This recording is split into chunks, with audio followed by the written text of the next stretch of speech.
નમસ્કાર મિત્રો, વિડીયોમાં તમારું સ્વાગત છે। જી હા મિત્રો, અત્યારે હાલના મોટા અને મહત્વના સમાચાર સામે આવી રહ્યા છે। તો મિત્રો, સમાચારમાં વાત કરીએ તો ભારતીય હવામાન વિભાગ દ્વારા ગુજરાતમાં આગામી એક સપ્તાહ સુધી આકરા ઉનાળાના એંધાણ સાથે હોટ એન્ડ હ્યુમનની ચેતવણી જાહેર કરવામાં આવી છે। શનિવારે જાહેર કરાયેલા સત્તાવાર બુલેટિન મુજબ ખાસ કરીને સૌરાષ્ટ્ર, કચ્છ અને દક્ષિણ ગુજરાતના દરિયાકાંઠાના વિસ્તારોમાં ભેજયુક્ત ગરમીના કારણે નાગરિકોને ભારે આકળામણનો સામનો કરવો પડી શકે છે।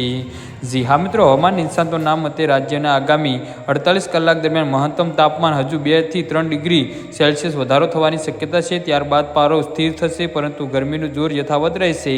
અમદાવાદ સહિત મધ્ય ગુજરાતના પણ સૂર્યપ્રકાશ આકરો બન્યો છે। અમદાવાદમાં 12 એપ્રિલથી સવાર સુધી આકાશ ચોખ્ખું રહેવાની અને મહત્તમ તાપમાન 40 ડિગ્રી સેલ્સિયસની આસપાસ રહેવાની આગાહી છે। જો નોંધનીય છે કે ગત 24 કલાકમાં કચ્છના કંડલા જેવા વિસ્તારોમાં તાપમાન સામાન્ય કરતાં 5.1 ડિગ્રી જેટલું ઊંચું નોંધાયું છે, જે ગંભીર ગરમીના સંકેત આપે છે। દરિયાકાંઠાના વિસ્તારોમાં હવાનું ભેજનું પ્રમાણ વધુ હોવાના કારણે હીટ ઇન્ડિકેશન વાસ્તવિક તાપમાન કરતાં વધુ વર્તાશે, જે માનવ શરીર માટે ખૂબ જ કષ્ટદાયક સાબિત થઈ શકે છે। જી હા મિત્રો, તો આના વિશે તમારું શું કહેવું છે? તો નીચે અમારી કમેન્ટ બોક્સમાં જરૂરથી જણાવજો અને અમારી યુટ્યુબ ચેનલને સબસ્ક્રાઈબ કરવાની ભૂલતા નહીં। ધન્યવાદ।